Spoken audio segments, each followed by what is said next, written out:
Boa noite, então, pessoal. Hoje é o nosso último dia do nosso seminário, né? O nosso seminário sobre energias.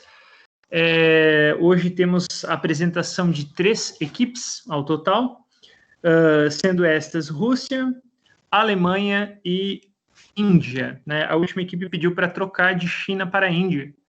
Acho que vai ser uma apresentação interessante, porque a China é um país que tem se desenvolvido, tem ampliado seu sistema devido à grande população, né? Então, vai ser interessante a gente conhecer um pouco mais sobre a Índia, né? Sendo que informações sobre a China, às vezes, são difíceis de encontrar, né? Então, vamos lá, vamos ver quem já está aí.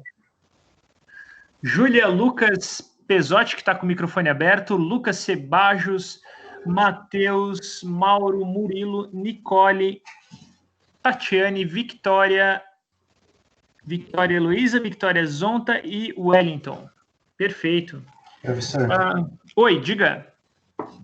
Talvez não foi comentado, mas a gente vai apresentar hoje também sobre Israel. Essa apresentação eu não estava preparado, mas tranquilo, vamos lá. Bom, então a gente não pode perder muito tempo, porque senão não vai dar tempo. Eu tenho uma aula em seguida. Se não der tempo para apresentar, aí a gente vai precisar fazer uma aula de reposição, que também não vai ser problema, porque na aula em seguida eu também tenho avaliações a fazer, então eu não posso atrasar, me estender nessa aula. Bom, então, já para ganhar tempo, vamos começar. A primeira equipe que eu vi que estava completa, a princípio, era a equipe do Murilo, Tatiane e Wellington. Pode ser vocês, pessoal? Pode sim, professor. Estamos prontos para apresentar. Bom, então fiquem à vontade para começar. Boa noite a todos e boa apresentação. Aí a gente vai fazendo os comentários à medida que as apresentações vão acontecendo e o pessoal vai entrando. Fiquem à vontade para começar. Vou fechar a câmera aqui para não atrapalhar a visualização da apresentação. Qualquer dúvida, qualquer problema, eu vou abrir o microfone e vou comentar. E vou acompanhar. Mauro quer ser a segunda equipe. Vamos lá, Mauro. Mauro não está... Mauro é Índia. Pode ser. Então, Índia, segunda equipe. Talvez Israel vai ficar por último ali, né? Porque não estava aqui no meu cronograma. Mas aí a gente combina. Israel, a gente dá uma... Vamos ver se dá tempo. Se não der, a gente combina uma reposição sem problema nenhum. Bom, então temos agora a apresentação da Rússia, por primeiro. Depois, a apresentação da China, a Índia, por segundo. E a Alemanha por terceiro. Essas 3 eu tenho certeza que dá tempo. Além disso, já não dá para ter certeza. Bom, fiquem à vontade para apresentar Murilo, Tatiane e Wellington. Obrigado. Vocês conseguem me ouvir? Sim. Tá. E a tela está aparecendo também? Sim, senhor. Então ok. Oi, pessoal, estão me ouvindo? Sim. Ótimo. Então, boa tarde. A gente vai falar um pouco sobre a energia na Rússia. O nosso grupo é composto pelo Murilo, por mim, Tatiane e pelo Wellington. Pode passar, por favor. Então, uma breve introdução sobre a Rússia. A Rússia ela é uma nação, ela é transcontinental. O território dela ocupa uma vasta área, tanto na Europa quanto na Ásia. Ela faz divisa com 14 países, sendo o país com a maior área total. Ela tem a 8ª maior população do mundo e a sua capital fica em Moscou, onde se concentra a maior parte da sua população. A sua independência, a última, né, no caso, foi dia 25 de dezembro de 91, com o final da União Soviética. Pode passar, por favor.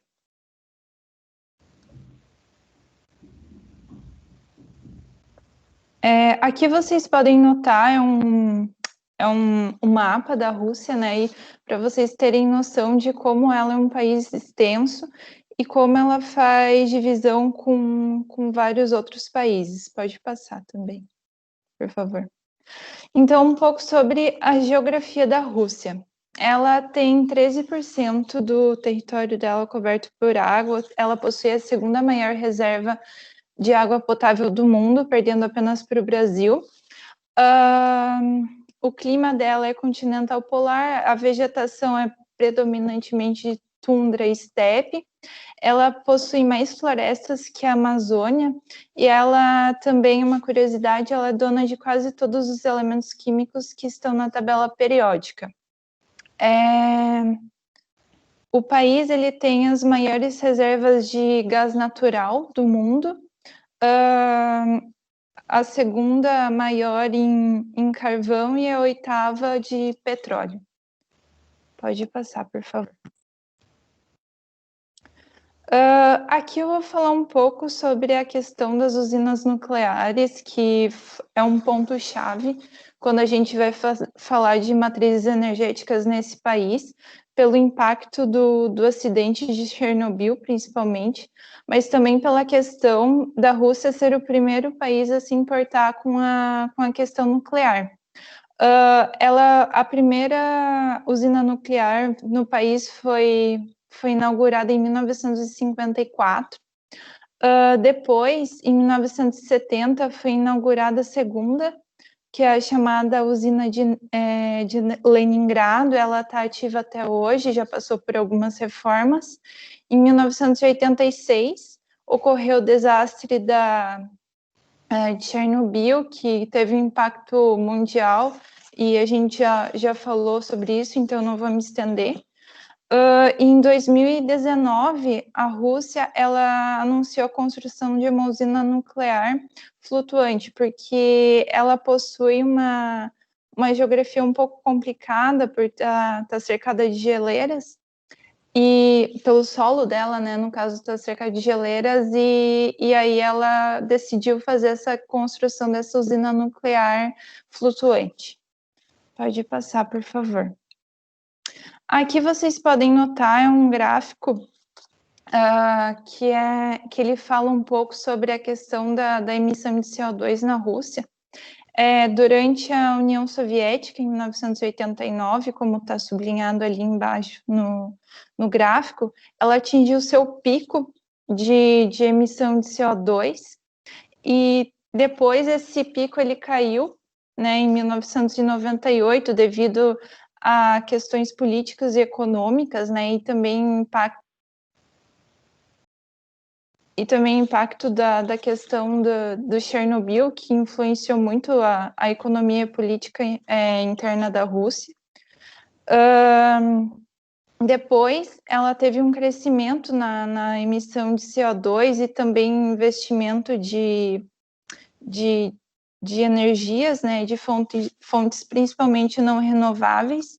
Então, entre 99 e 2011, ela reverteu essa questão da falta de emissão de CO2, e a gente pode correlacionar isso também com a economia e com o investimento a política investindo em melhorar também a economia da Rússia.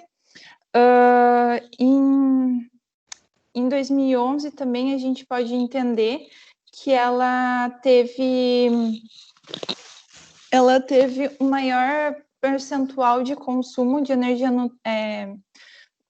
maior percentual de produção de energia, e o quarto maior consumidor de energia não renovável. Pode passar. E aí a gente entra em outra questão na Rússia, que a gente entrou em outra... Desculpem.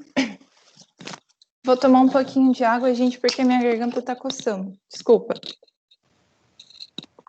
Então, a gente entra em outra questão na Rússia, nos anos 2000, com os problemas ambientais, já que eles não são muito adeptos a investir em fontes renováveis de energia. Eu vou falar um pouquinho sobre o permafrost primeiro, para vocês entenderem o porquê que eles estão passando por esses problemas, para depois vocês entenderem melhor sobre o assunto.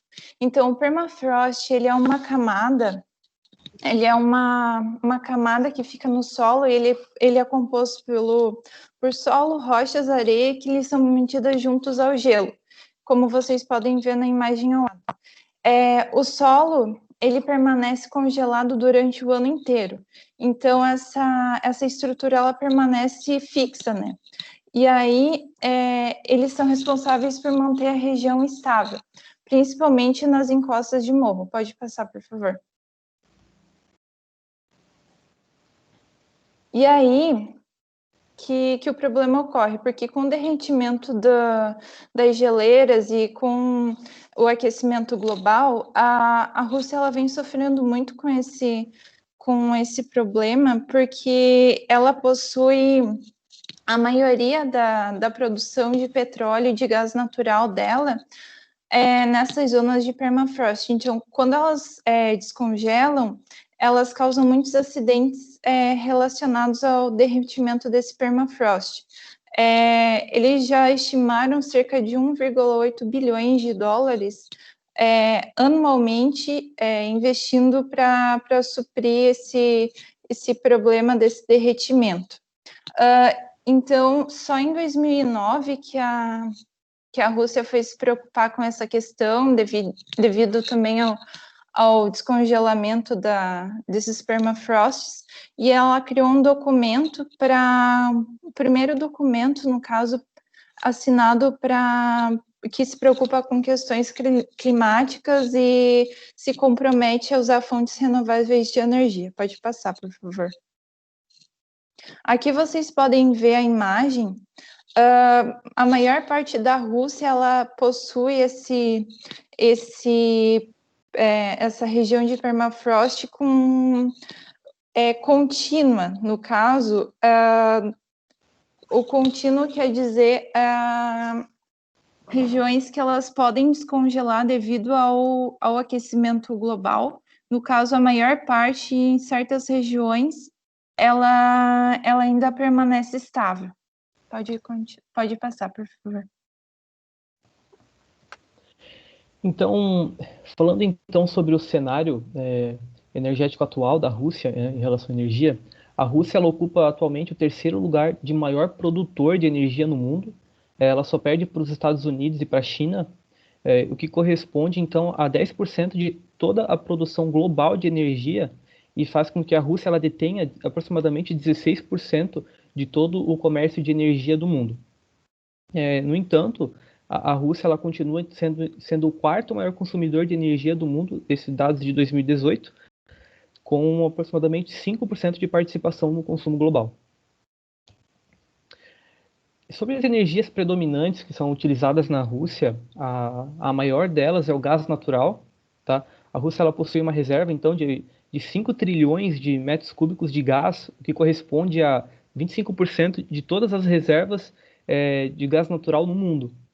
A Rússia, na Rússia existe uma empresa que possui a maior parte do controle da extração e da comercialização do gás. O nome dessa empresa é a Gazprom, e ela opera em 65% das reservas russas e é responsável então por 74% de toda a produção de gás russo. Em 2000, a Rússia ela produziu então 725 bilhões de metros cúbicos de gás natural e de tudo isso, um pouco mais de 53% foi para o consumo interno de energia do país. 45% de todo esse gás produzido, então, de todo esse consumo interno, foi utilizado no uso doméstico, foi utilizado também para geração de energia elétrica e para aquecimento. E 8% então ficou no setor industrial. E em relação a exportações também, através da empresa Gazprom, ela exportou 220 bilhões de metros cúbicos de gás natural e 6,6 bilhões de metros cúbicos de gás natural liquefeito. Em relação ao petróleo, a Rússia ela possui uma reserva de 87 bilhões de barris de petróleo, o que coloca ela então na 8ª posição de maior reserva de petróleo do mundo. E na Rússia ela possui ao todo 8 bacias de petróleo, sendo que 6 delas estão localizadas na Sibéria. Tá? Então, em 2018, a Rússia conseguiu extrair 556 milhões de toneladas de petróleo bruto, o que corresponde então a 12% do total produzido no mundo. E 23% então de toda a energia que a Rússia utiliza, ela vem do petróleo. E desses 23%, então 40% é utilizado no mercado interno e o resto é exportado. Porém, esses números eles vêm mudando porque o consumo interno de petróleo na Rússia ele vem diminuindo e as exportações elas vêm aumentando. Isso se deve então à crescente interna do consumo de gás e também da procura por outros países pelo petróleo russo. Em 2018, então, foram exportados 2 milhões de toneladas de petróleo e 150 milhões de toneladas de derivados de petróleo. Sobre o carvão, então, a Rússia ela possui 4 trilhões de toneladas em reserva, tá? de carvão, cerca de 12%, cerca de 18% do que está disponível no mundo. Em 2018 foram extraídos 439 milhões de toneladas de carvão, então o que coloca a Rússia na 6ª posição, maior produtora mundial de carvão. Ela perdendo inclusive para países que possuem reservas bem menores do que a Rússia. É o que comprova que esse tipo de energia, aos poucos, ela está sendo substituída. Então, 14% da energia total que a Rússia consome, ela é proveniente do carvão. Tá? Ele é utilizado, então, na geração de energia elétrica e para aquecimento. E a extração e a comercialização de carvão, ela é legalizada e é feita por uma estatal russa e também por produtores independentes. Como 75% da produção de carvão da Rússia está aproximadamente na Sibéria, então o maior problema do carvão russo, principalmente para exportação, é a distância, né, entre os locais de extração e os portos onde eles vão ser carregados para levados para outros países. Aproximadamente fica cerca de 4.000 a 6.000 quilômetros essa distância do local de extração até o local de comercialização, o que faz então com que os preços do transporte do carvão russo eles interfiram diretamente no preço final, fazendo então com que o carvão russo ele seja o mais caro da região para exportação. Em relação à energia nuclear, a Rússia ela possui então 487 mil toneladas de urânio em reserva, sendo então a 3ª maior reserva de urânio do mundo. A Rosatom ela exerce todo o monopólio sobre a geração de energia nuclear no país e ela é detentora então de 32 reatores distribuídos em 10 plantas. A produção nuclear da Rússia então corresponde a 6,7% de toda a geração mundial de energia nuclear e essa energia então ela é utilizada para transformação para energia elétrica e corresponde então a 16,4% de toda a matriz elétrica de energia que o país consome, sendo então cerca de 7% na demanda total de energia do país. Em relação às hidrelétricas, a Rússia possui ao todo 510 hidrelétricas em funcionamento, tá? E sua capacidade instalada é de 48 gigawatts, o que corresponde a apenas 21% da matriz elétrica do país. Ou seja, apenas 20% do potencial hidroelétrico que é economicamente viável e explorável na Rússia é utilizado. A maior parte, os outros 80%, né, desse potencial a serem explorados, todos estão localizados na Sibéria, o que leva a gente ao mesmo problema anterior sobre a distância, né, entre o local de extração e o local de utilização da energia. Então, os polos energéticos do país acabam ficando muito distantes, né, da Sibéria, então o que faz com que esse tipo de energia hidrelétrica ele não seja tão viável nem tão atrativo no país.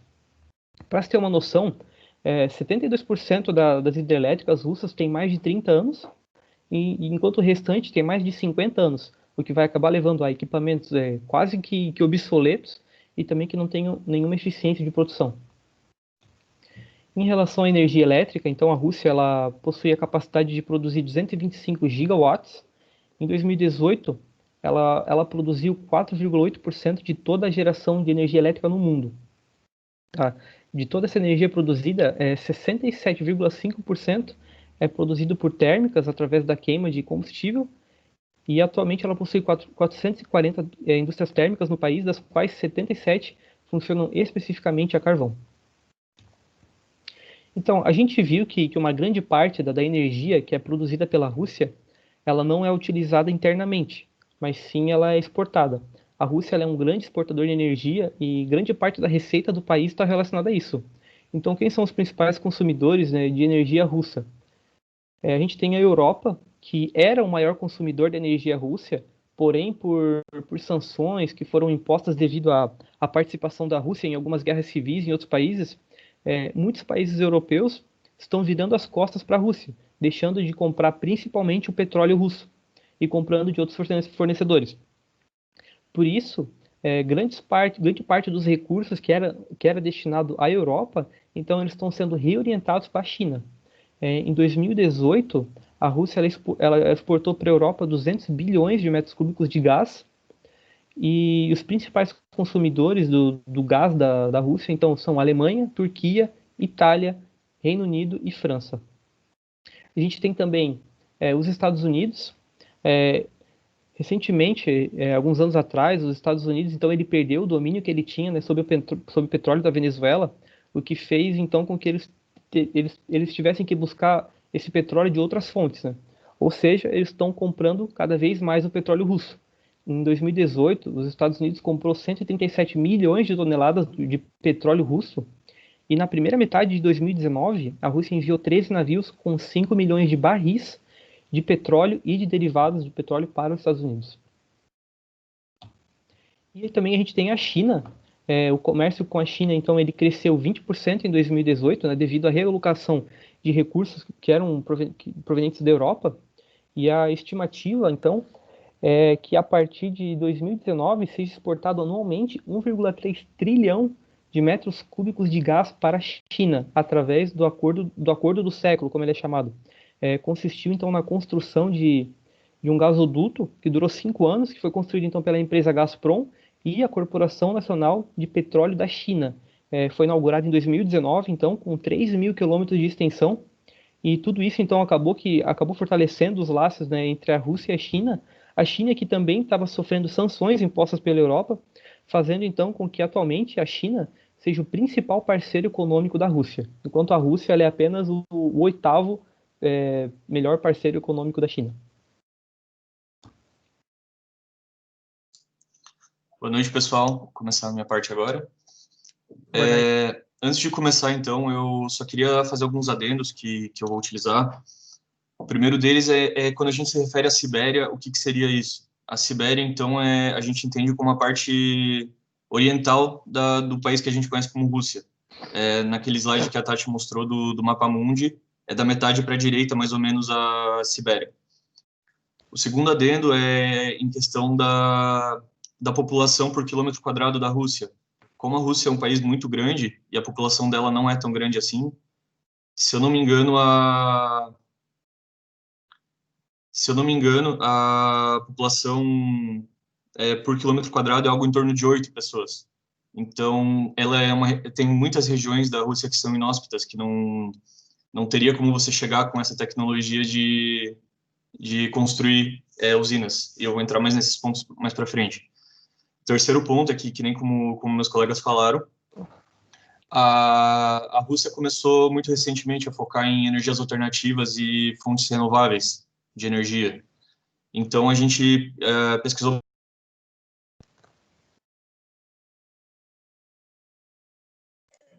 Travou um pouco o áudio. bastante e não achamos muitos dados. Travou um pouquinho o áudio. Pode repetir essa última parte, os últimos 20 segundos? Beleza. Então, o segundo adendo é sobre como eu estava falando, é sobre a população por quilômetro quadrado. Se eu não me engano, é algo em torno de 8 pessoas por quilômetro quadrado, que prova que a Rússia é uma região tem muitas regiões inóspitas onde não tem população vivendo e que são de muito difícil acesso.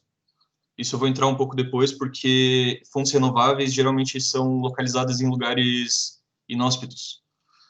E o terceiro ponto é a questão de que, como meus colegas falaram, é muito recente esse investimento da Rússia, essa procura por fontes renováveis de energia.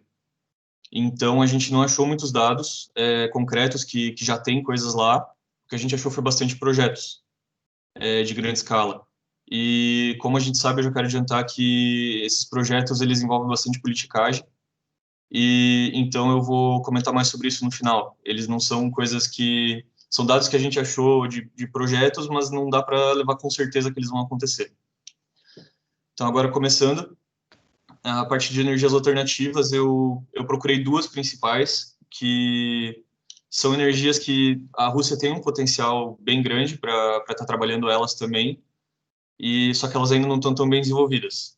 A primeira seria a geotérmica, que seria a energia do aquecimento da Terra, né, que vem dos lençóis de magma, tudo isso. Então, esse dado ele é bem recente. Ele deu que a Rússia apresenta menos de 1% da produção total vinda de energia geotérmica, sendo que ela tem uma bacia, não é uma bacia a palavra, ela tem uma região que tem um potencial muito grande de energia geotérmica, só que nem eu falei, ela tem muito difícil acesso. Essa região, o nome dela é Kamchatka, é uma das 4 ou 5 regiões com potencial que eles deram. Seria a norte do Cáucaso e a Sibéria Ocidental, que seriam as regiões perto do Oriente Médio. O Lago Baikal é no sul da Sibéria, centro da Rússia, mais para baixo. E Kamchatka e as Ilhas Kurilas. Essas regiões são bem no oriente da Rússia, da Sibéria, no caso. Seria bem na parte direita lá, bem onde tem o permafrost, e nessas regiões tem uma cadeia de montanhas muito grandes, até com atividade vulcânica.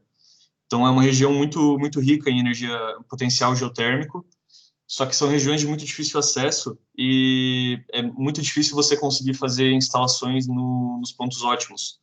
O que eles conseguem é justamente em Kamchatka, que é uma cidade, uma região bem populada, eles conseguiram fazer alguns projetos. Até tem algumas usinas mais antigas lá que estão funcionando, só que o investimento eles estão com planos para começar agora nessa região. E que nem eu falei, eu não sei o quanto que dá para confiar nesses projetos, porque a Rússia está ultimamente nessa onda de querer investir bastante em energias renováveis, mas é mais para relações políticas e para aparecer no cenário global. Tem bastante usinas também sendo, que nem eu falei, na região norte da Rússia Oriental, que seria ali para cima de Kamchatka, só que lá é onde tem muito permafrost também, então é bem difícil essa instalação da captação dessa energia. Pode passar, Wellington, por favor. O segundo ponto seria a energia maremotriz. Eu pesquisei bastante sobre isso, eu achei alguns projetos e estudos que foram baseados na Rússia para desenvolvimento da energia maremotriz num cenário global. Então, eles usaram a Rússia como um parque de testes, digamos assim. Esse foi um estudo que eu encontrei, que chama Kislaya Guba Experimental Tidal Power Plant.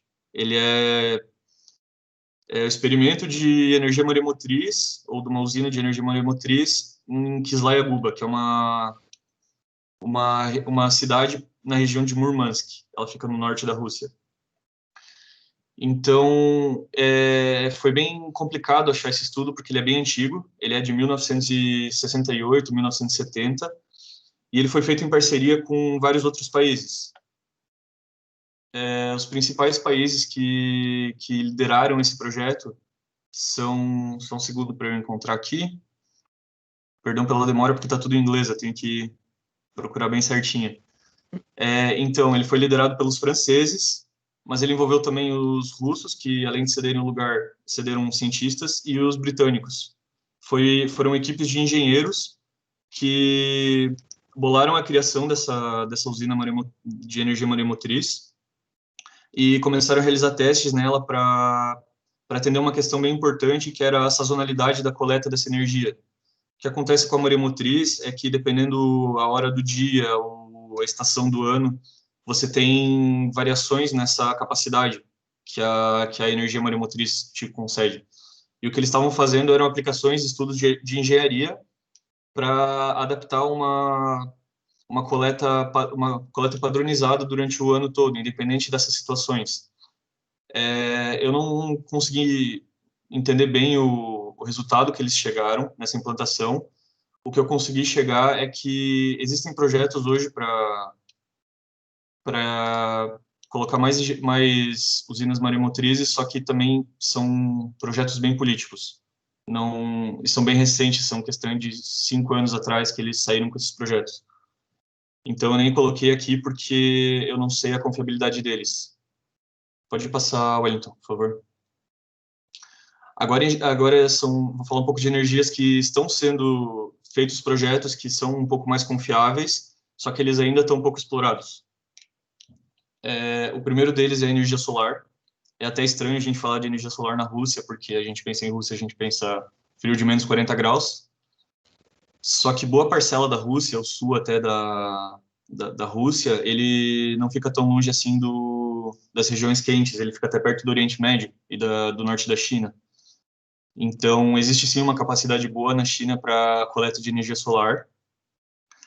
Questão de uns 6 ou 7 anos atrás, eles começaram a investir bastante nessa energia solar, inclusive na produção de painéis solares. Eles estão investindo bastante nisso, em materiais melhores para a coleta dessa energia, para aumentar o rendimento e a viabilidade dessas fazendas de energia solar, que eles chamam.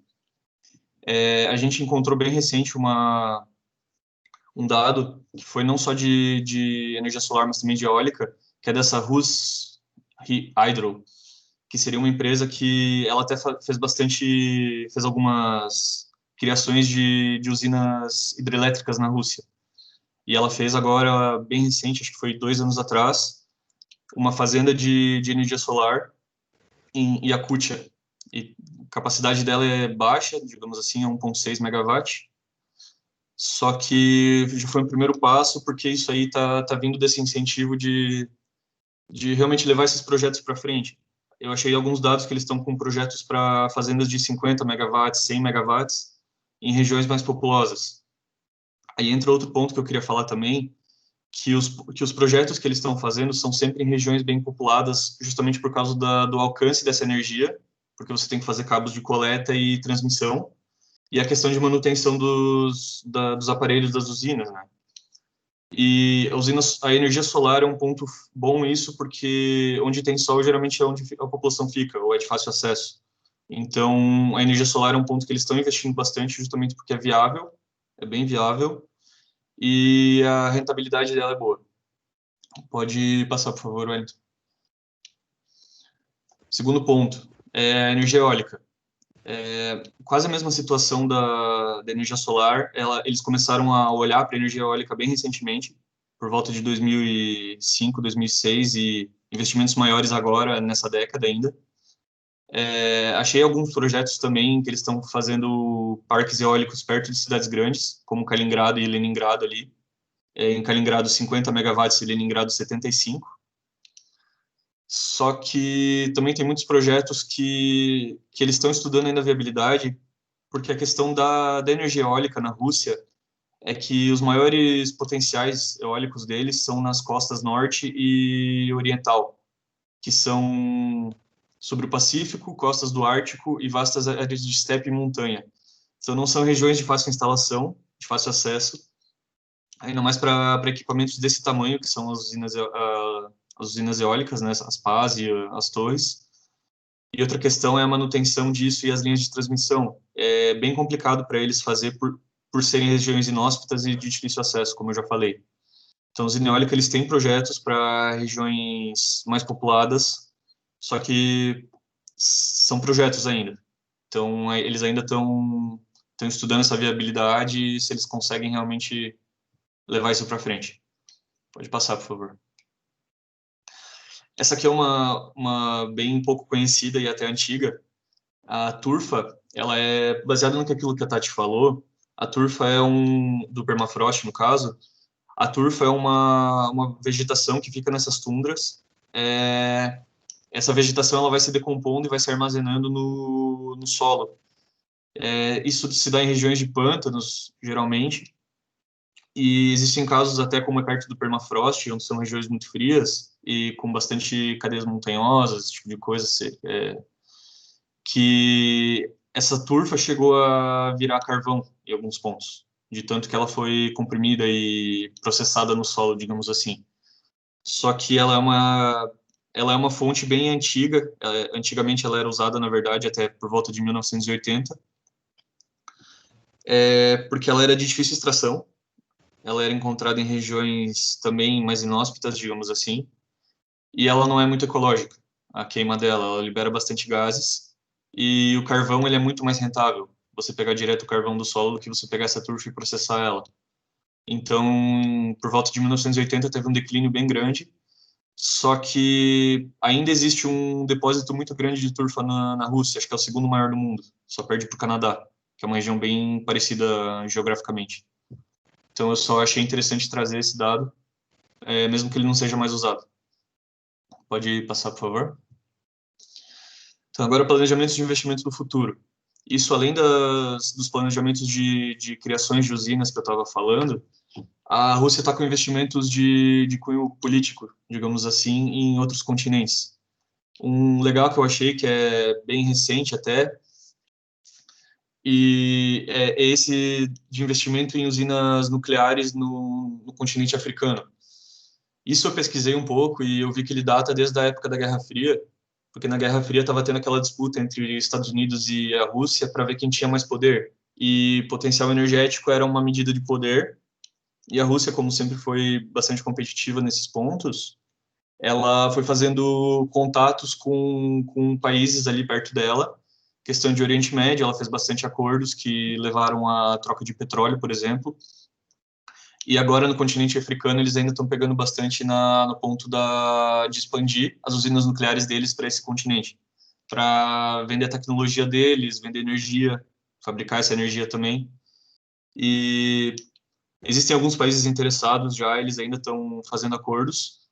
E pelo que eu pesquisei, a aparência da Rússia tá bem boa nesse quesito, justamente por ela ser a líder mundial de energia, de fabricação, de produção, desculpa, de energia nuclear, e por ela já ter esses contatos antigos com o continente africano, e que nem o Wellington falou, com China também, com o Oriente Médio.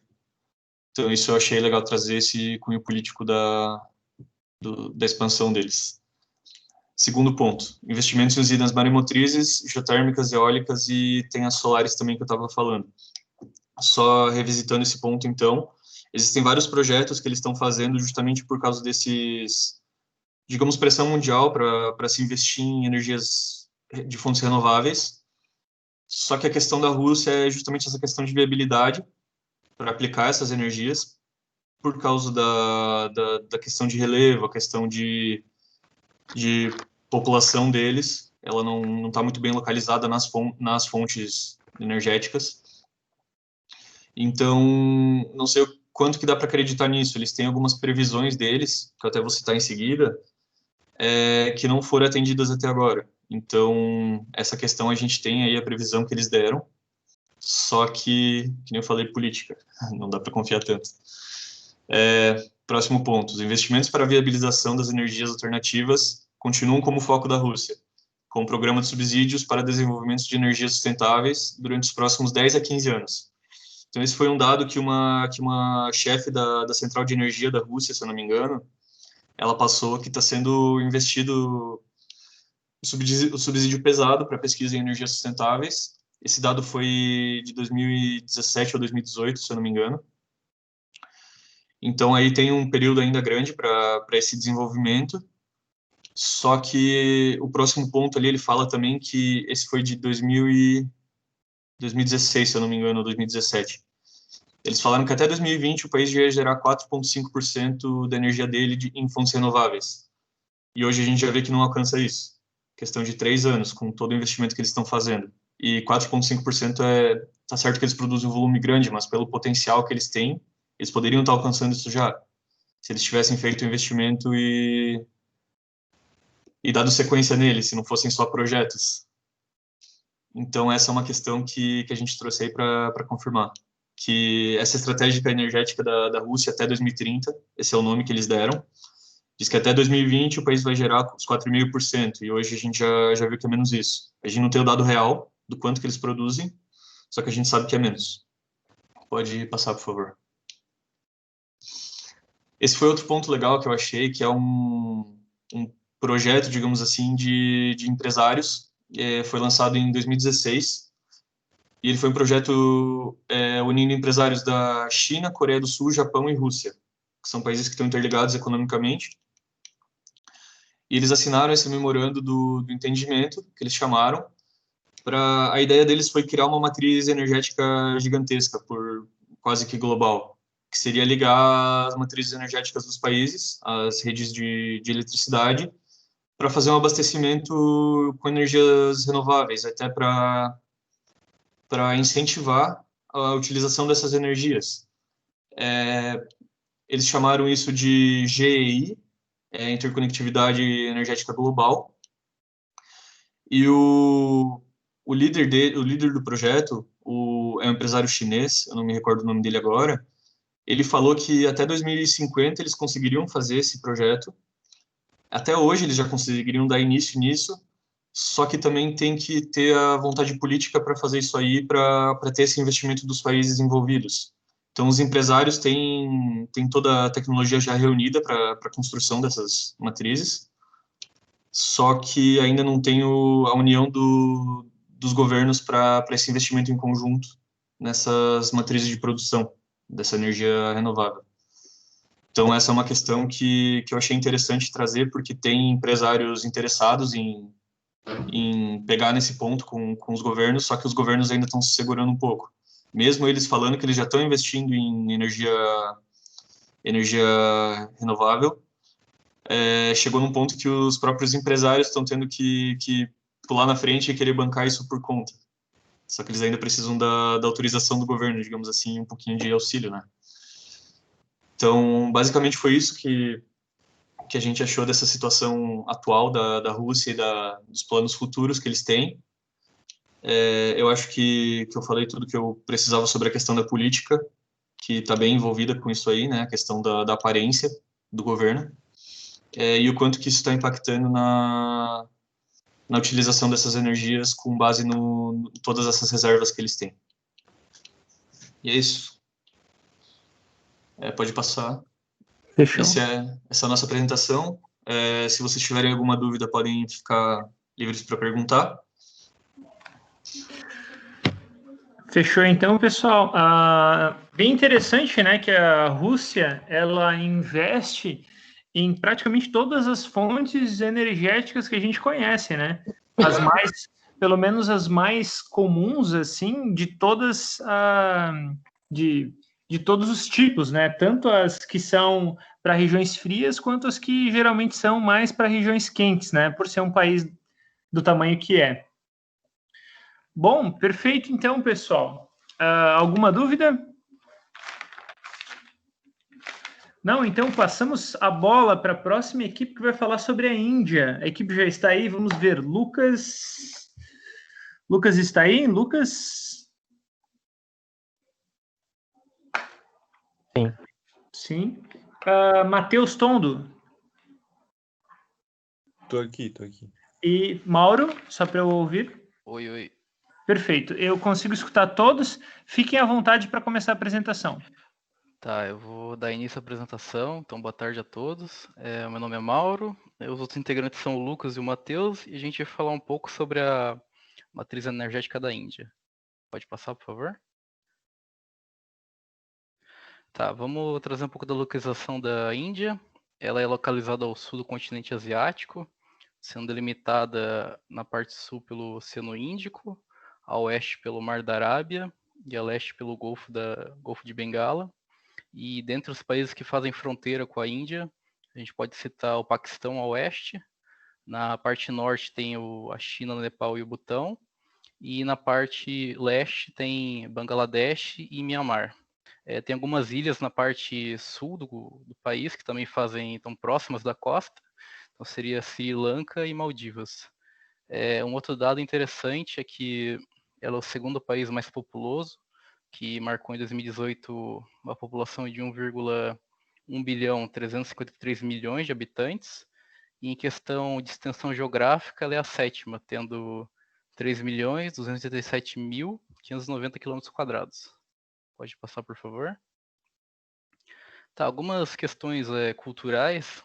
Basicamente, existem 4 grandes religiões que predominam nesse país. É o hinduísmo, budismo, jainismo e sikhismo. A língua oficial é o hindi e o inglês, mas existem variações conforme a região que você está na Índia, podendo ter até mais 21 línguas nacionais. Ela é a 7ª maior economia do mundo, segundo o FMI, um dado de 2020, tendo o PIB arrecadado em dólar de 3,64 trilhões. E o sistema governamental que rege ela é uma democracia parlamentar. Pode passar. Tá, agora, quando a gente analisou nos artigos, tem esse primeiro dado, da figura 1, que é o consumo energético total. A gente viu que a Índia está ali em terceiro lugar, tendo uma demanda energética de 872 megaTeps. Esse TEP, eu pesquisei, é uma unidade energética, então o que ele faz? Ele corresponde à energia que tu consegue obter a partir da tonelada equivalente do petróleo. Então, tu pega uma fonte energética e faz uma comparação com o petróleo, por meio do poder calorífico que ela consegue gerar. Então, ela tem 872 mega, 10 na 6, só que ela demanda de uma importação de 30%, ou seja, por volta de 261 megaTeps, ser obrigado a importar porque o país não consegue suprir essa geração interna. E uns outros dados que eu achei curioso é que ela, por ter um consumo maior que o Japão, isso é um dado, né? Entretanto, quando a gente olha cada habitante, um indiano consome 1/6 a menos de energia que um japonês. E o consumo médio do indiano em relação ao nível, uma média global, é 1/3 abaixo também dessa média. Então tem questões sociais que vão ser discutidas mais à frente. Pode passar, por favor. Tá, e como é que esses 872 megas são distribuídos na questão da matriz energética? Quando a gente vê esse gráfico 1 da oferta interna, eles são divididos entre carvão, 46%, petróleo, 22%, fontes renováveis que somadas são 24%, hidráulica 2%, gás natural 5% e nuclear 1%. E como eles são repartidos pelos vários estratos da sociedade, os setores, predominantemente a questão residencial, 42%, industrial 33%, transportes 12% e os outros setores somado em 13%. Só queria fazer um adendo que os dados que a gente achou mais recente foi nessa faixa entre 2012 e 2015, mas tem variações, só que eu vou citando eles conforme a apresentação. Então, basicamente, essa oferta interna de energia, o OIE, nada mais é do que a energia necessária para movimentar a economia do país, dividido em vários substratos. Beleza, pode passar. Uma outra coisa. Volta ali rapidinho, esqueci de mencionar. A Índia, querendo ou não, ela está dentro dos BRICS. E uma característica dos BRICS é que na matriz energética ela tem por volta de 50% carvão e 20% petróleo. Então, quando a gente olha esse gráfico, bate os parâmetros. Pode ir para frente, esqueci de falar essa informação. Tá, agora eu falo um pouquinho a respeito do carvão. Com base na figura 2, que é a reserva do carvão na Índia lá em 2013, a gente vê 3 grandes manchas pretas, que é as regiões que têm maior concentração de carvão ali. No caso, ela concentra 64% das reservas, com base em 60,6 bilhões de toneladas provadas em 2013. Quando eu li, eles têm uma estimativa que pode chegar a 293 bilhões, mas eles provaram 60. E as regiões, é difícil pronunciar o nome, mas é Jharkhand, Chhattisgarh e Orissa. E o carvão deles, uma questão mais da região, no caso o carvão indiano, ele tem um teor, pelo que eu li, um teor de cinzas alto e um baixo teor de enxofre. Então, quando você vê o poder calorífico do carvão, comparado com de outras regiões, o país ele tem um rendimento de médio a baixo. Então, ele não tem um poder de uma eficiência tão alta. E dados de 2015, quando eu li, ele mostrou que a Índia é o segundo país com maior consumo dessa fonte de carvão, o que representava na época 12% do consumo global. Então, é bem alto. E como eu tinha mencionado antes, eles têm uma deficiência em relação ao que eles produzem interno, eles têm que sempre importar. 27% desse carvão é provindo de países como a Austrália e a Indonésia. Isso segundo a fonte do Enerdata de 2015. Pode passar, por favor. Tá, agora nessa figura 3 fica mais clara essa questão do consumo e a produção de carvão. Essa fonte eu peguei do US Energy.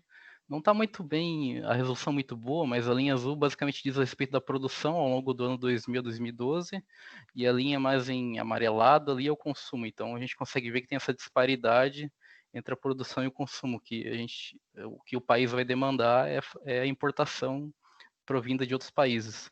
E eu verifiquei que a parte do setor de geração elétrica é o que maior demanda fonte desse recurso do carvão para, enfim, fazer o processo de transformação para gerar energia elétrica. Isso lá em 2011. Então, como eu disse, o carvão ele tem uma baixa qualidade. Então, o carvão ele também é utilizado em alguns setores, por exemplo, de indústria de aço e de ferro. Então, eles têm que importar um carvão específico para atender um melhor rendimento no setor metalúrgico. E, predominantemente, o Estado indiano ele tem a questão do monopólio atuando nesse setor tanto da produção e distribuição do carvão. Então, assim como foi falado da Rússia, mais uma vez, no setor do carvão da Índia é bem centralizada tanto a produção e distribuição. São duas empresas que atuam. E tem uma questão já mais que, enfim, causa consequências sociais, é porque as centrais elétricas, como eu disse, elas utilizam boa parte do carvão. E como tem esse déficit ali no gráfico, querendo ou não, vai ter falta do recurso em algum momento. E esse falta do recurso vai causar uma consequência que é tipo apagões volta e meia por todo o país. Então isso é algo muito ruim. Pode passar, por favor? Agora eu vou falar um pouquinho sobre o petróleo. Então, em 2014, tem um dado que a Índia é o quarto maior consumidor de petróleo e seus derivados, atrás somente dos Estados Unidos, China e Japão. Então, assim como a questão do carvão, tem uma disparidade entre a produção e o consumo. Nesse caso do petróleo é muito mais exacerbado. Quando a gente pega ali de 2000 a 2014, mais ou menos, a gente viu que essa produção ela está bem estagnada, que ao longo de 12 anos ela está um pouco abaixo de 1 milhão de barris produzidos por dia, e em 2012 está um pouco acima, por volta de 1 milhão de barris ao dia. Sendo que o consumo ele tem um salto bem mais drástico um pouco mais de 2 milhões de barris por dia a quase 4. E como é que se diz, uma projeção dessa mesma fonte, o US Energy, que para 2040 esse consumo vai até dobrar, chegando a 8,2 milhões, e a produção vai se manter estagnada, ou seja, cada vez mais com o passar do tempo, os indianos vão ter essa dependência do petróleo, eles não conseguem, enfim, aumentar essa produção. Isso é algo também muito ruim. E na questão qual é o setor que mais utiliza o petróleo, está destacado o setor de transporte, principalmente para a movimentação dos veículos. Pode passar, por favor. Bem, então eles dependem muito dessa fonte. Nesse gráfico 2 a gente viu alguns dos países, a resolução também peço perdão, porque não está muito boa, mas eu vou falando. Os países que eles fazem a importação. Então, a linha azul, a gente tem a Arábia Saudita, 19%, o Iraque em 13%, Kuwait em verde, dentre outros. Mas o que eu queria destacar é que a região que eles têm uma maior importação é vindo dos países do Oriente Médio. E a maior parte das reservas a nível indiana estão na região ocidental do país. Deixa eu ver. Tá, pode passar. A questão dos derivados do petróleo, a gente viu também que ela é bem diversificada, mas a maior porcentagem está relacionada ao diesel, 41%. Depois vem os combustíveis querosene, nafta, gasolina. E na figura 5 a gente viu também que na questão dos maiores produtores de derivados, a Índia, lá em 2013, ela foi a quarta maior produtora de derivados do petróleo, que correspondia a nível global a 6%. E na questão de exportação desses derivados, ela estava somente atrás da Rússia e Estados Unidos, sendo a terceira que mais faz exportação dos derivados do petróleo. Na questão das empresas que atuam, são 22 refinarias do petróleo, sendo 19 do setor público e apenas 3 do setor privado. Esse dado já é no caso de 2015. Pode passar, por favor. Tá, fala um pouquinho agora do gás natural. Na figura 6 ali a gente vê as regiões alaranjadas, onde é que elas têm as concentrações de gás natural na Índia. Eles têm somados essas 4 regiões 1,4 trilhões de metros cúbicos de reserva. Então, isso representa 0,7% da reserva mundial. E os setores que mais utilizam gás natural é justamente o setor para gerar energia elétrica. Eles utilizam o gás natural também como uma fonte de geração elétrica, o que representa no país inteiro 33%. Então, é bem considerável esse recurso. E os demais setores, um bem expressivo, é a indústria de fertilizante, com 28%.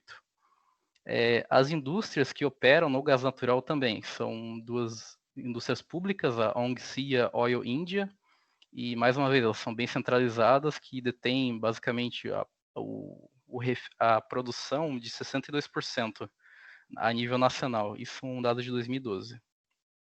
Na figura 7, a gente consegue ver, mais uma vez, a questão da produção versus o consumo.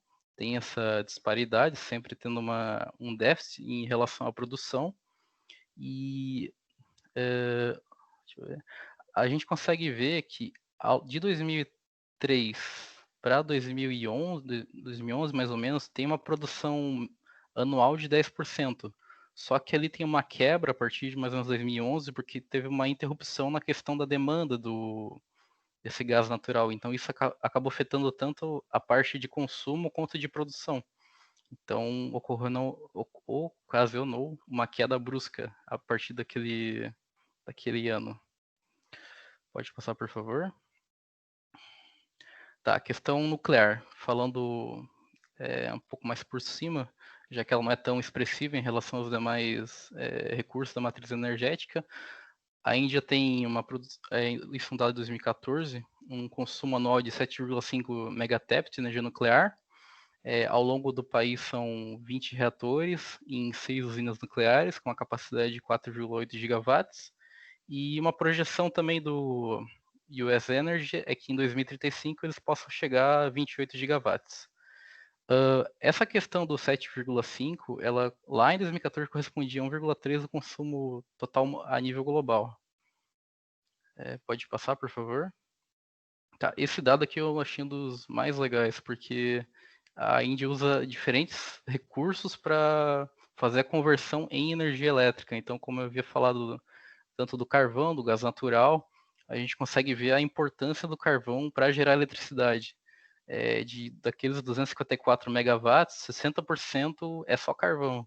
Aí depois são repartidos em renováveis, questão hídrica, gás natural. Então, deixa eu ver aqui.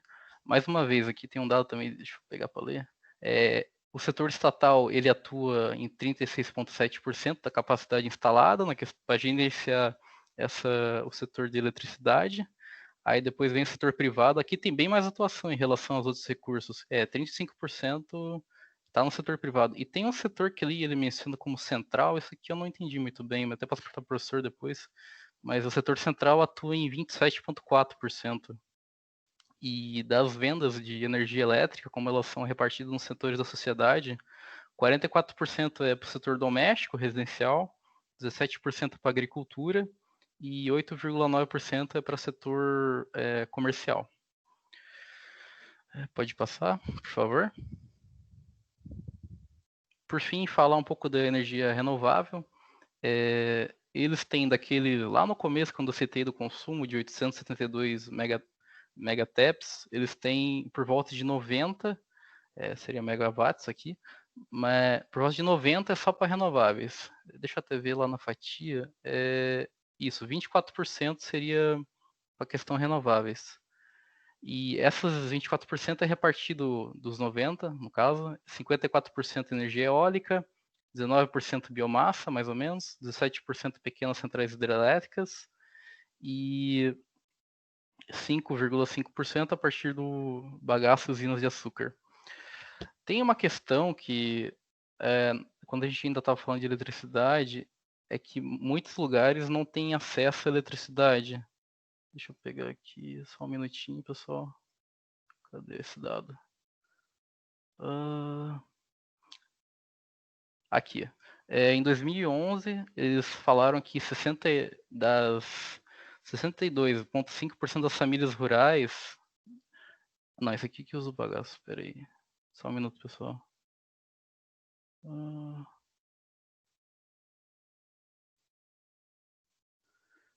Aqui, 25% dos habitantes totais na Índia, isso lá em 2014, eles não têm acesso à energia elétrica. Isso representava 304 milhões de pessoas.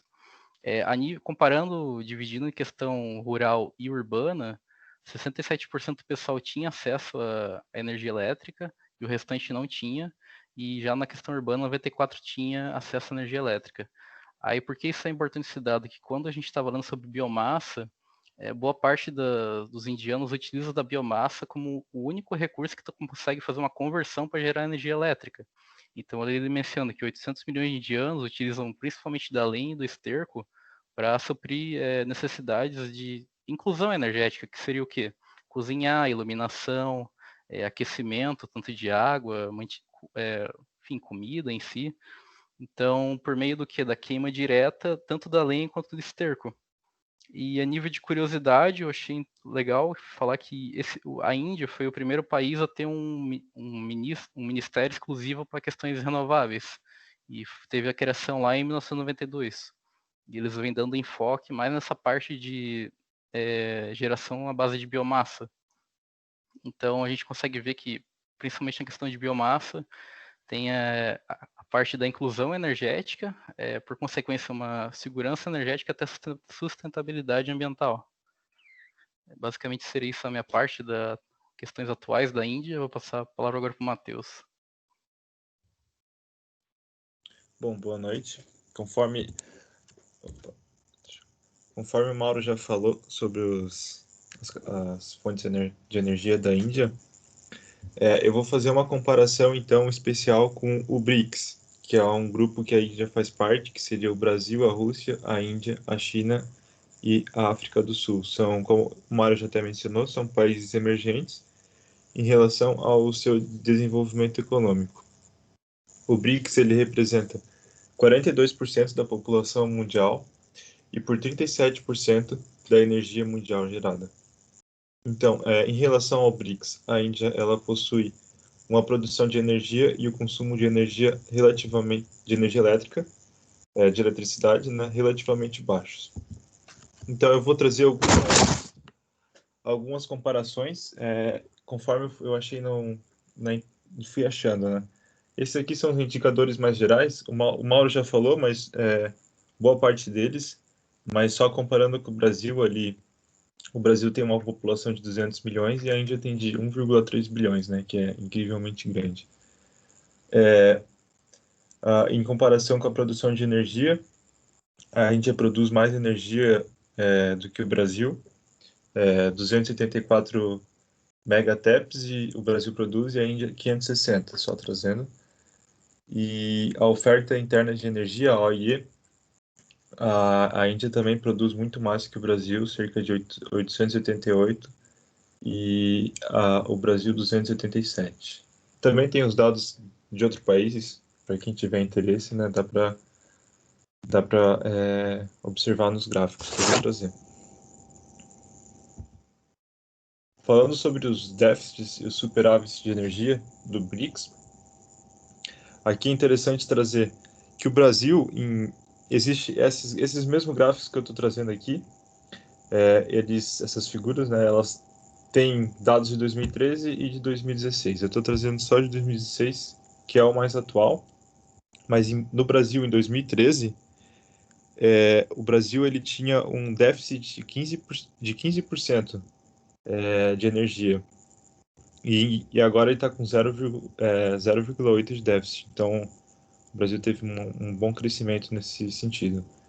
E a Índia tem um déficit de 37%, não mudou muito em relação ao de 2013, por isso eu não trouxe o dado.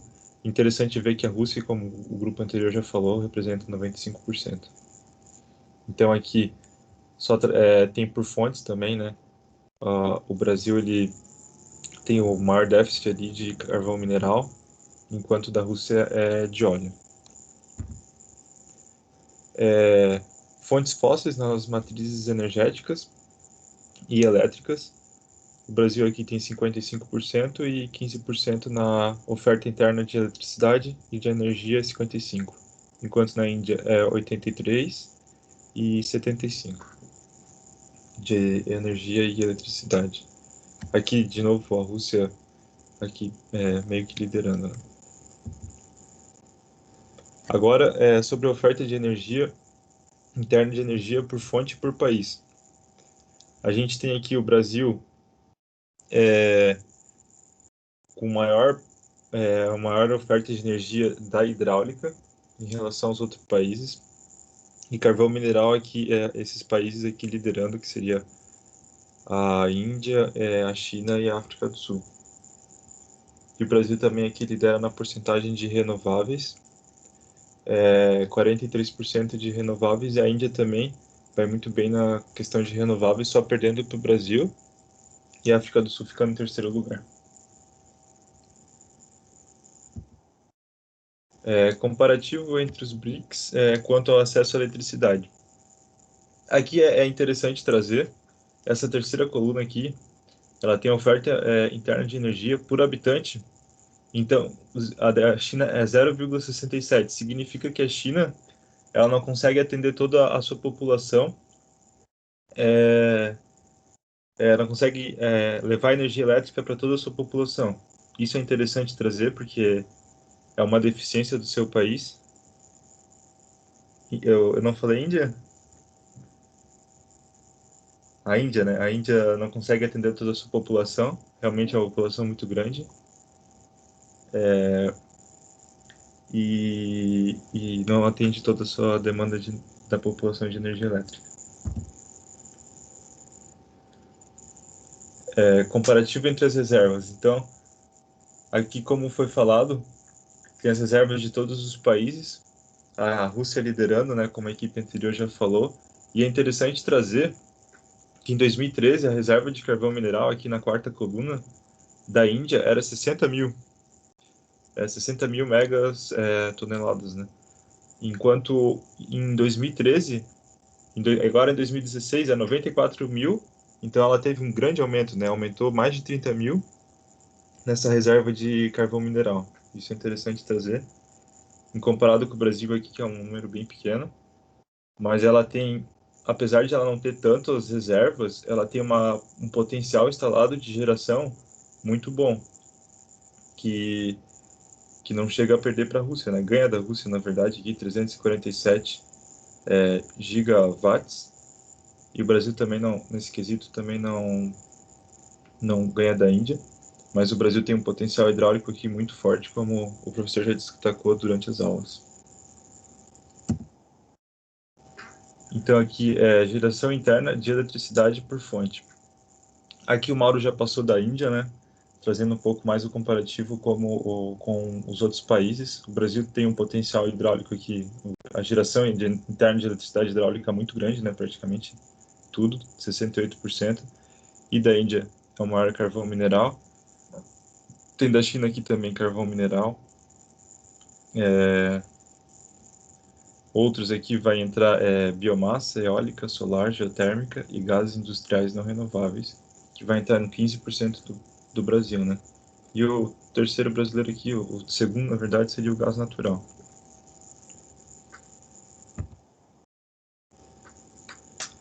Agora eu passo a palavra para o Lucas. Boa noite. Estão conseguindo me escutar bem? Sim. Tá bem. A minha parte é quanto à matriz energética da Índia de maneira mais histórica, sim.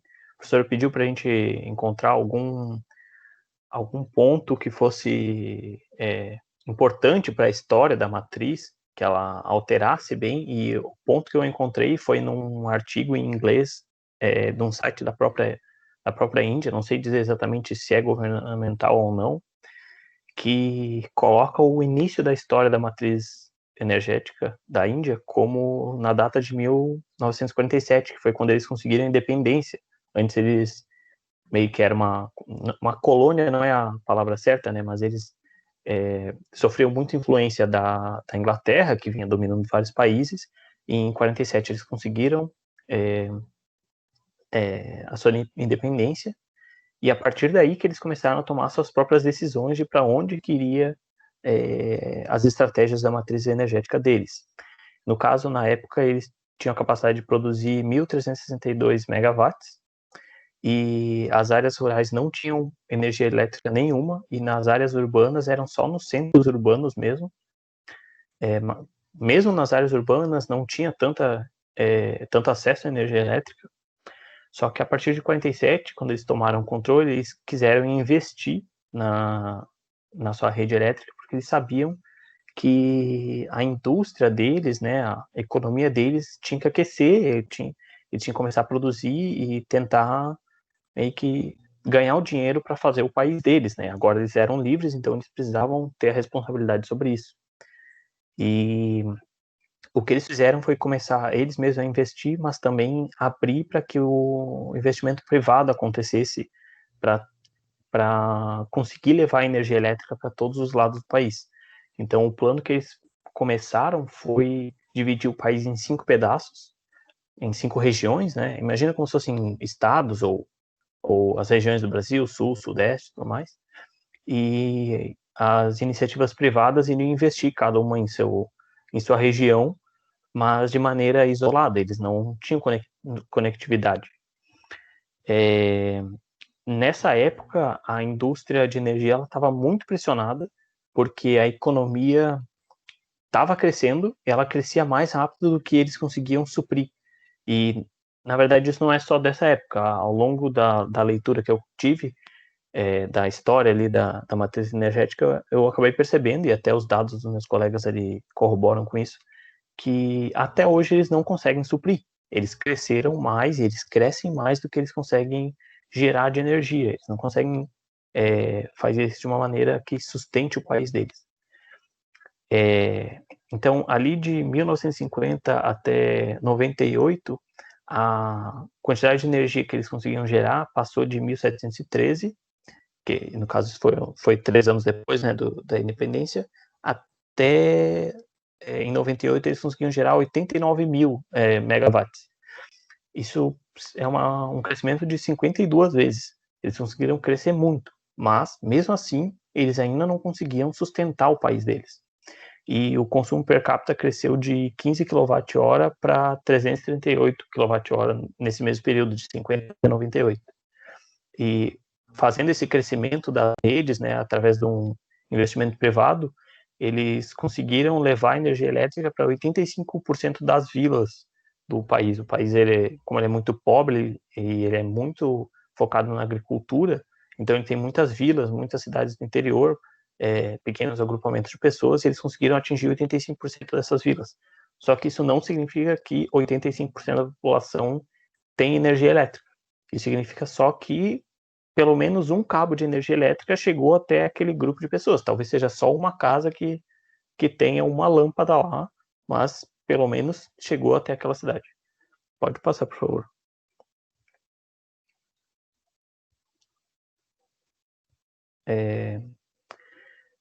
Então, o que aconteceu depois disso? Em 95, eles introduziram o conceito de Mega Power Projects, que são basicamente usinas muito maiores, elas são de 1.000 megawatts, e elas iam receber mais investimento privado. Eles usaram muito disso, de investimento privado, para construção dessas gerações de energia, e elas iam ser em locais que tinham muito potencial para geração de energia hidroelétrica e energia por carvão principalmente, que, como o Mauro falou, é o que eles mais usam, é carvão, bota ali para queimar e tenta suprir com isso. Só que o carvão deles não tem tanta qualidade, então, por mais que eles usem bastante, eles não conseguem suprir essa demanda. Eu posso ser meio repetitivo nisso, de falar que eles não conseguem suprir, mas é porque isso é a conclusão da matriz energética vista de uma maneira histórica. Eles não conseguem suprir. Não importa o que eles façam, eles não conseguiram alcançar.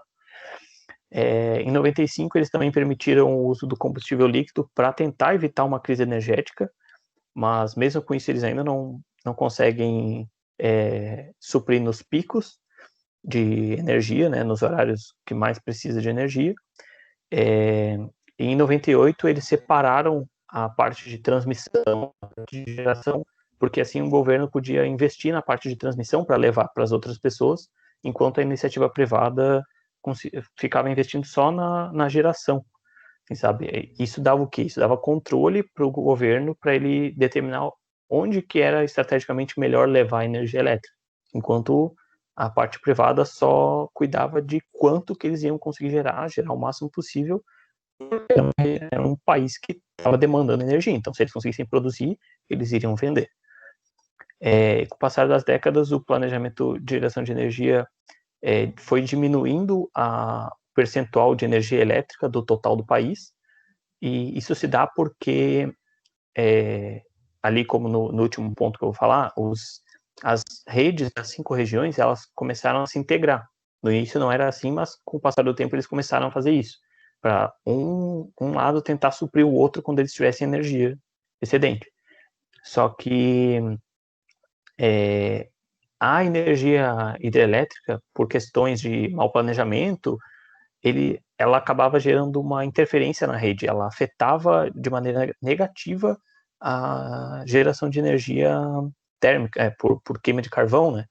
Porque meio que por questões mais tecnológicas, eles acabavam desbalanceando a rede e isso só causava mais problema do que ajudava. Então, eles foram cada vez mais tirando, percentualmente falando, né, a energia hidrelétrica para ficar mais em energia através de carvão, que era como eles conseguiam dar uma constância maior para a geração, sabe? E nos horários de pico, eles tinham que queimar mais carvão para tentar suprir essa demanda. E bem, no último tópico, ali na década de 60, eles acabaram integrando as 5 regiões do país. Pode passar, por favor. Bem, e quanto aos desafios da política energética da Índia? Eu vou repetir um pouco do que o Mauro falou, porque isso é bem importante. Isso é meio como eles estão hoje, sabe? O primeiro desafio que eles têm é a inclusão energética. Uma grande parte da população da Índia é pobre, a população dela está na linha da pobreza para baixo.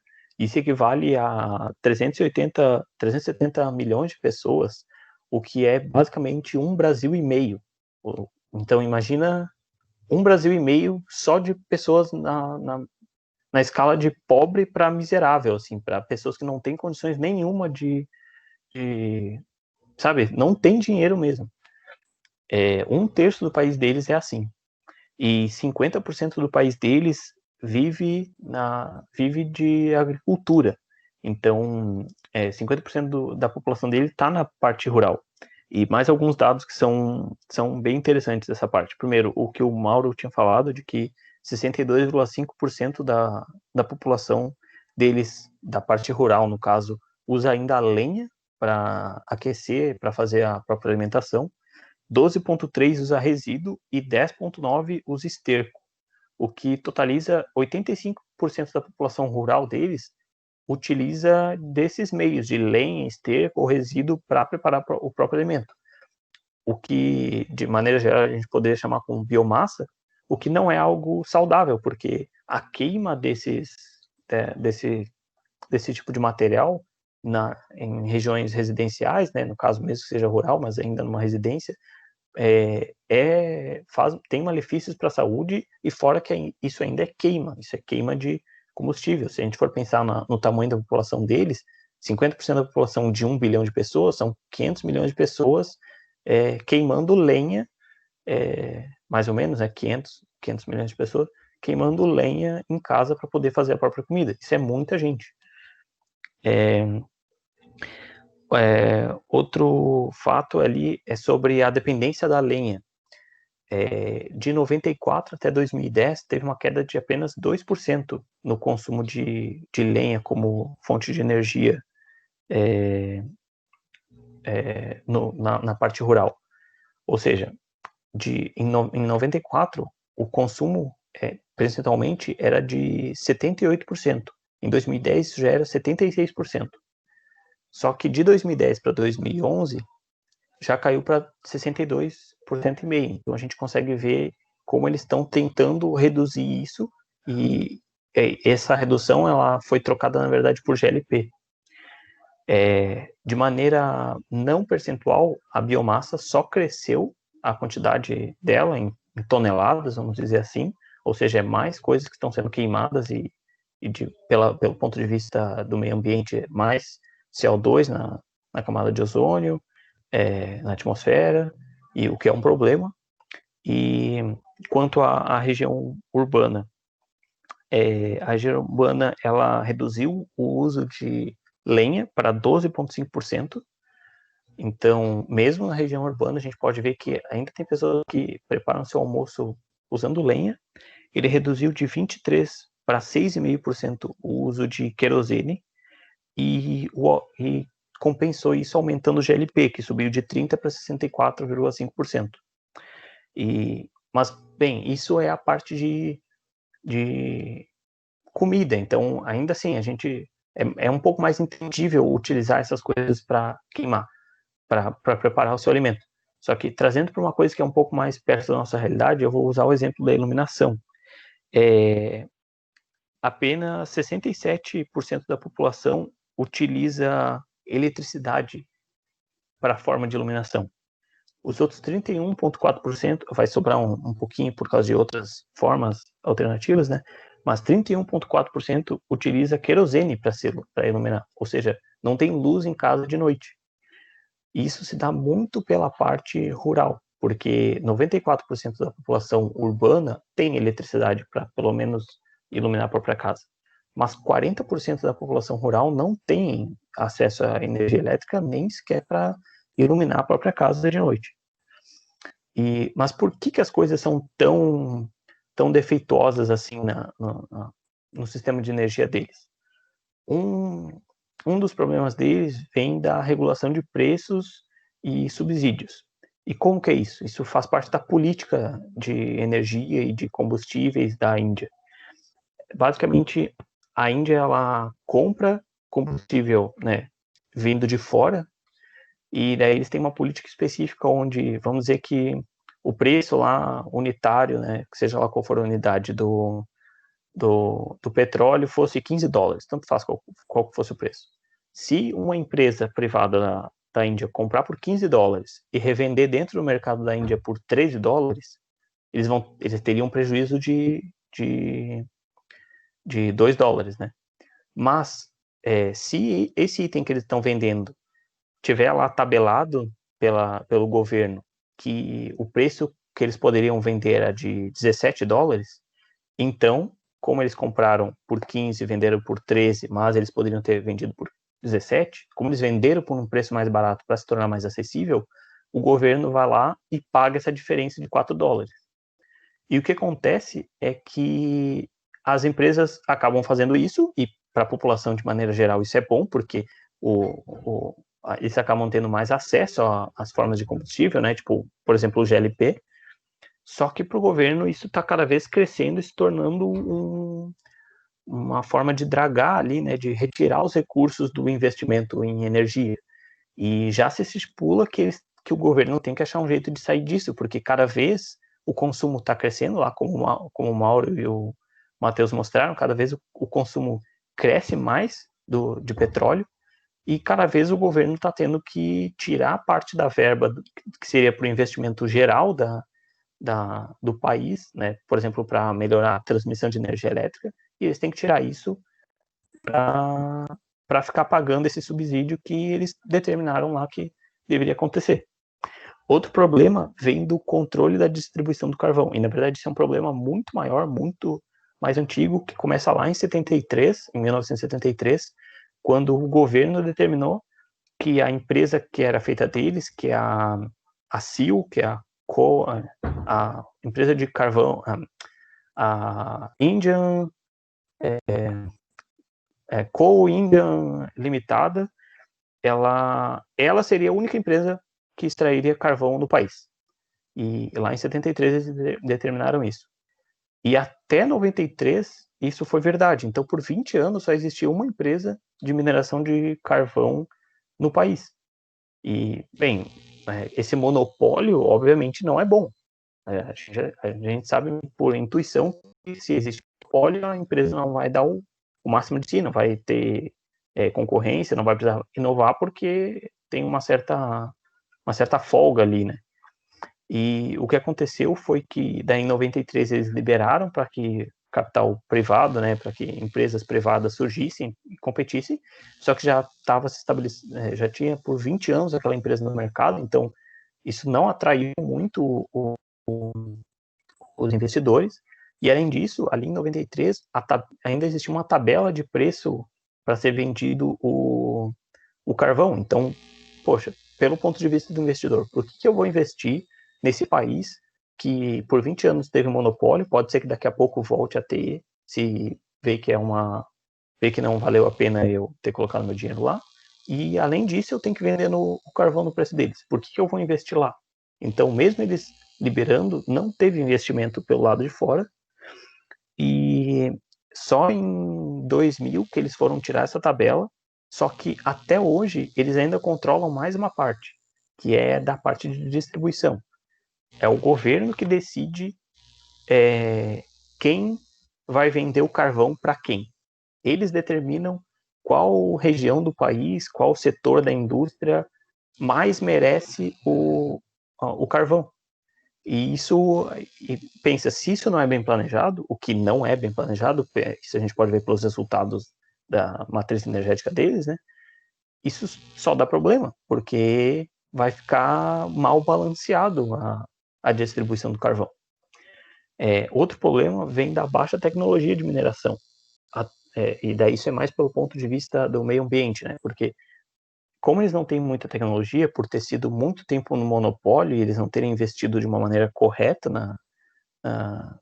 na mineração de carvão, eles só conseguem fazer mineração a céu aberto, que acaba sendo mais poluente para o meio ambiente, né, no caso.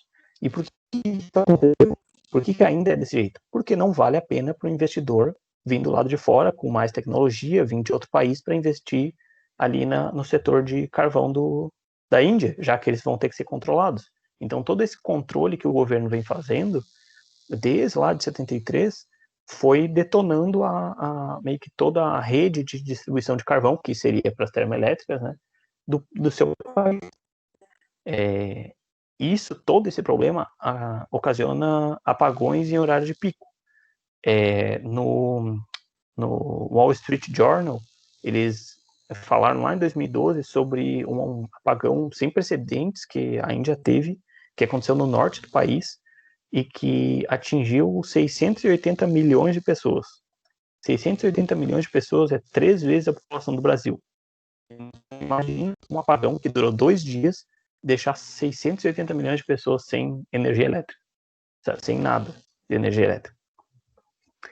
E isso, se a gente for pensar pelo próprio ponto de vista assim, de que é 3 vezes o Brasil, nossa, isso é muito. Pensa a falha elétrica que teve que ter para atingir tanta pessoa assim, sabe? Tanta gente assim. E o último ponto que eles têm como desafio da política energética é o abandono de usinas de combustível fóssil. Devido a todo esse controle que o governo faz de quem entrega o combustível para quem, várias usinas que utilizam de carvão, por exemplo, para produzir, né, energia, elas acabam ficando sem a matéria-prima para produzir a energia elétrica quando eles precisam, e isso acaba dando prejuízo, e a operação daquela usina começa a não valer mais a pena de forma, pelo ponto de vista econômico, né? E como isso é algo privado, por que o investidor vai manter uma usina que dá prejuízo? Então eles acabam abandonando e parando com as operações. E isso já teve, agora não vou lembrar exatamente qual que é a data, mas já teve, acho que ali de 2010 até 2014, já teve uma queda de 7% na produção, na quantidade de usinas, né, termoelétricas possíveis para a produção de energia, porque não está valendo a pena. Então, como conclusão, a gente pode ver que uma série de políticas que a Índia foi adotando foram detonando todo o sistema energético deles. Eles foram querendo controlar o preço num lugar, querer controlar, fazer um monopólio em outro, e isso foi fazendo com que nunca valesse a pena realmente investir, e agora eles estão nessa situação onde eles não conseguem, no caso eles sempre tiveram nessa situação, porque eles nunca conseguiram resolver o problema deles, de não conseguir suprir a demanda de energia do próprio país. E a população só vai crescendo. A gente sabe que a Índia um país com uma população enorme, e só vai crescendo e eles não vão conseguindo alcançar. E ali, como dado gráfico que o Matheus tinha mostrado, o consumo a demanda por petróleo vai subir para 8 vezes, e eles não estão conseguindo atingir essa demanda, suprir essa demanda. Então, essa era a minha parte. No próximo slide tem as nossas referências. Se vocês quiserem dar uma lida, a gente utilizou um artigo da UFRJ e mais alguns outros textos que a gente encontrou. E, professor, se o senhor tiver algum comentário para fazer. Tenho sim, e também em termos de organização, né, das apresentações, agora para a gente dar sequência. Então, muito obrigado pela apresentação, parabéns pela apresentação de vocês.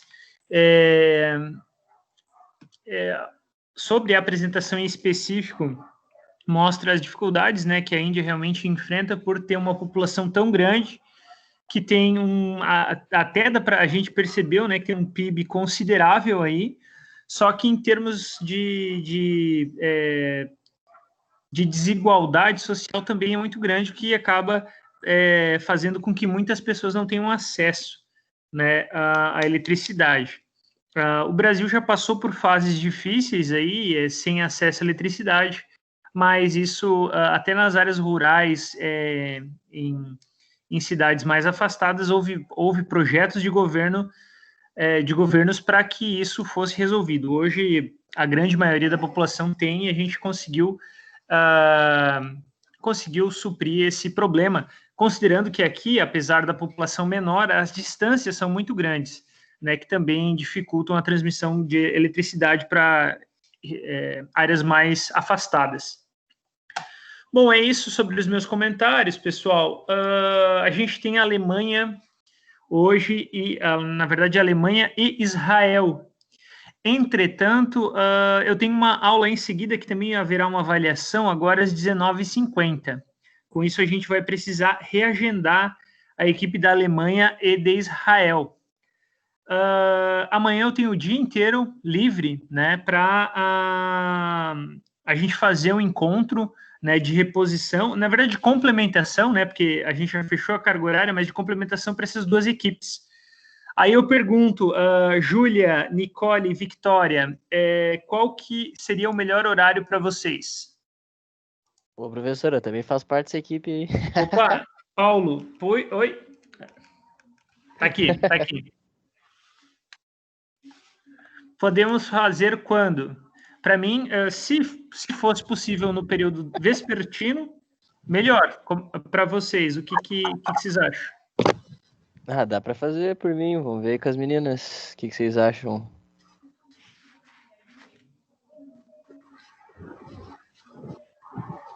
Para mim fica meio difícil por causa do trabalho. Não, então fazemos no primeiro horário. Até que horas você trabalha, Júlia? É que, na verdade, é até às 3, mas amanhã eu tenho uma reunião das 3h30 às 4h30. E às 5 tem prova de ótica. A sua prova vai até que horário? 7. E que horário você tem? A Nicole também às 18 não pode. De manhã vocês podem? Trabalho também. Eu só faço depois das 7 ali, depois da prova da maravilha. Eu trabalho o dia todo. Tá. Vamos pensar. Pode ser. 7 para mim é um horário um pouco complicado amanhã. Mas, então, o que vocês acham, então? Não tendo outra alternativa, o Paulo, 20h50, tem uma outra apresentação. Às 19 daria. Daria, então? A gente ou marca... às 20 até. Eu saio dessa e vou direto para outra. Eu acho que pode ser às 19, para mim fica um pouco melhor. Nicole. A apresentação às 19. A apresentação às 18. A tua apresentação vai até às 19 ou passa? Então, professor, depende do horário que o outro professor vai disponibilizar. São todas as equipes que tem que apresentar e daí ele que vai colocando a ordem. Eu não sei te dizer daí. E até que horas vai sua aula amanhã? Vai até às 8h40. Tá. Depois Bom, o Paulo tem a aula às 10h30 daí. Às 10h30. Não, mas daí não vai dar tempo, né? Porque você tem a apresentação às 20h50, né? Não, às 10h30 dá tempo dele. Ah, hoje, às 22h30. Não, amanhã. Não, hoje pode, hoje pra mim tá tranquilo. Bah, mas hoje tem Grenal à noite, professor. Mas é que amanhã vai ser um dia pesado pra todo mundo. Mas e quarta que vem? Oi? Quarta que vem. Quarta que vem, no horário da aula. Quarta que vem? Pode ser, deixa eu ver. Eu só tenho... sim, eu posso fechar até dia 2. Então tá combinado. Dia 30, eu vou anotar aqui. Fechou. Dia 30 do 9. No horário da aula, fechou. Não, então tá mais fácil, né? Mais fácil de encaixar. Não havia pensado nisso. Então, estamos combinados. O Grenal Sagrado. Poxa, Lucas. Tá, e a outra equipe quem é? Que eu não tomei nota, eu acho que não colocaram lá. É Lucas Pesotti e a Vitória Heloísa Salles. Lucas Pesotti e Victória Luiza. Isso. Pra gente tá ok na próxima quarta também, no horário da aula. Bom, então tá fechado. Quarta-feira fazemos as 2 apresentações, uma sobre Israel e outra sobre a Alemanha, e daí todo mundo fica tranquilo em relação ao horário e as outras disciplinas. Combinado então, pessoal? Combinado. Então nos vemos semana que vem. Muito obrigado pelas apresentações de hoje, pessoal. Já vou precisar encerrar aqui, porque temos uma disciplina em seguida. Então, boa noite e até a semana que vem. Valeu, tchau, Boa noite, professor.